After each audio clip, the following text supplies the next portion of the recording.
In Speaking Volumes, thriller writer Mike Phillips, Laura Cumming of The Listener and broadcaster Russell Davis will be joining crime writer P.D. James to review a further selection of new books.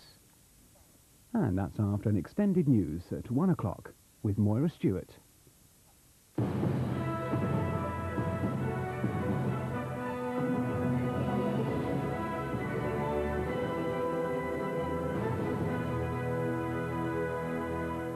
The Superpower Summit in Helsinki is underway. At the start of the first session of talks, President Gorbachev presented President Bush with a cartoon depicting the two men as joint victors of the Cold War. The Gulf crisis has dominated the first round of talks at the Presidential Palace in Helsinki. A spokesman for President Bush said the Soviet Union and the United States stood firm and together in seeking the enforcement of sanctions against Iraq. The Soviet Union described the three-hour talks as optimistic and constructive. The main burden of the Helsinki summit falls on George Bush. He called it, he traveled the furthest to get it. His are the troops facing Iraqi guns in the deserts of Saudi Arabia. At the start of his first session with the Soviet president, the two men appeared relaxed and friendly. How are you, sir? Glad to see you. Both seemed ready to prove the new superpower relationship is more than just words. To Bush's delight, Mr. Gorbachev offered a cartoon showing the two leaders as prize fighters, jointly triumphing over the Cold War. That's very good. Thank you. Yet behind the smiles, both know this is diplomacy's hour in the Gulf crisis, as together they seek to coax or cajole Saddam Hussein out of Kuwait without using American firepower. With as many as 150,000 U.S. troops now committed on land and sea in the Gulf, America is impatient for a solution by any means, whatever it takes, Mr. Bush says. And as the First Ladies toured the historical sites, Mrs. Bush was asked if she was concerned for the welfare of soldiers in the Gulf. Of course we worry about the men and the women in the desert. Of course we do. And we worry about the children and everybody. If there is a secret agenda here, it could well be that President Bush will brief Mr. Gorbachev on when American patience will run out, leading to military intervention in the Gulf and seeking at least tacit Soviet acceptance. But publicly, when asked what success would be at the summit, all Mr. Bush is prepared to say is being sure that we are together. The two presidents emerged from this morning's talks in determined good humour, well aware that appearances are of vital importance at this summit, and clearly wanting to send a signal of superpower unity over the crisis in the Gulf. Mr. Gorbachev said their discussions had gone well, and Mr. Bush was quick to agree. The image of Presidents Gorbachev and Bush standing shoulder to shoulder will send an unmistakable message to Saddam Hussein. But for all the symbols of superpower solidarity, there are still significant differences between Moscow and Washington. Throughout today's comings and goings, Mr. Gorbachev has described himself as optimistic, but Soviet advisors here are hinting at resentment of American pressure to win Soviet acquiescence over the possible use of force in the Gulf, and arguing strongly that Washington must give diplomacy and sanctions more time to work before moving towards the military option. At a joint press briefing, the Americans emphasized the two sides' agreement on the need for an Iraqi withdrawal. The meeting focused almost entirely on the Persian Gulf situation, and we are united. But the Soviets were determined to stress that the way forward must be through UN diplomacy, not unilateral force. It was very important that we manage to engage in the situation, the UN structures, which will have great consequences for the world tomorrow.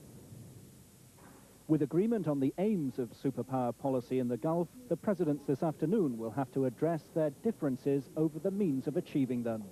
Martin Sixsmith, BBC News, Helsinki.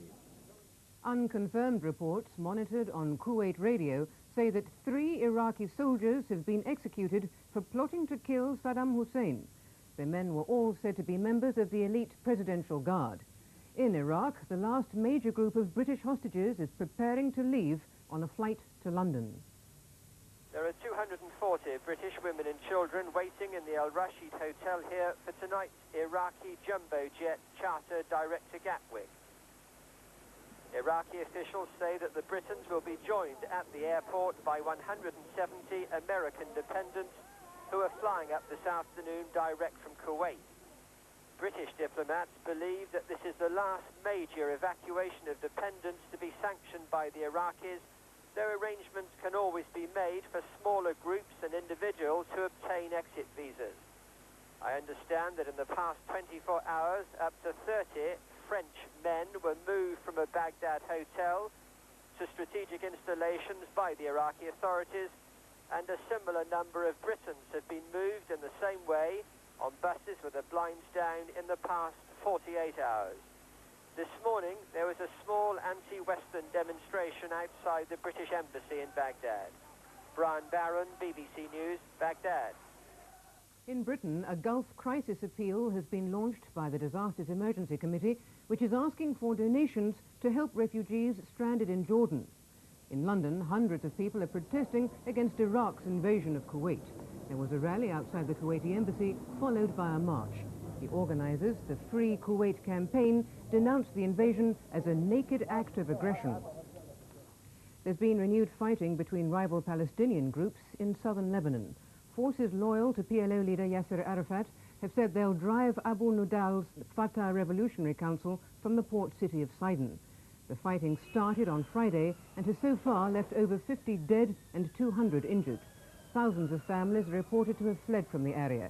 People left within the city have called a general strike to protest at the continued fighting in and around Sidon. The Ministry of Agriculture says it will consider a call to stop the export of live sheep to France. It's come from a former chairman of the Commons Agriculture Committee, Sir Richard Boddy, after the recent series of attacks on British lorries by French farmers. He says the time has come to stop exporting live animals. French farmers warn of revolution in the countryside. The British government calls it highway thuggery. In the past 3 months, French farmers have hijacked at least 19 lorry loads of imported livestock and meat, nearly all from Britain or Eastern Europe. Sheep have been burned alive or poisoned, the carcasses dumped. The French, suffering under plunging prices and 2 years of drought, want to stop the imports of cheaper meat they blame for driving their incomes further down. French authorities have promised to clamp down on the attacks, but farmers' leaders here, backed by some Conservative MPs and retailers, want immediate consumer action, a boycott of French imports. The leader of one consumer group says the subsidy system must change, and the export of live animals should stop altogether. I think anyone who's seen it at first hand and seen the way these animals are treated, the way they're crammed into the lorries, the way they go for hundreds of miles without food and water, and at the end have a barbaric slaughtering, would condemn it and say it should come to an end. But what we've got to do is to bring the subsidy system to an end, whereby we're paying out something like £1,000 million a year to farmers to produce sheep which nobody wants to eat. And that's the news so far. We're back this evening at 6:25.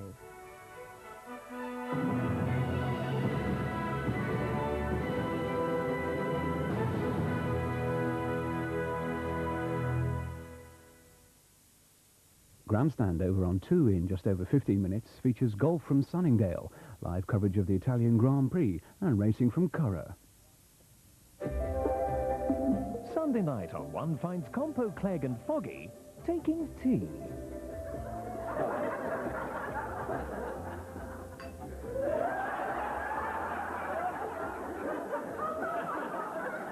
And the manners aren't much better at 7:45.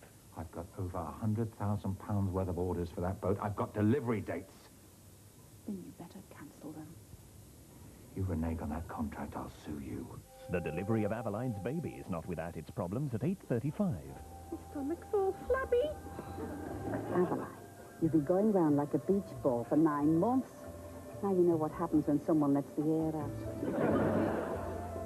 Comedy and drama, Sunday night on 1. And now on 1 we join P.D. James and her guests for a look at the latest in literary works in Speaking Volumes.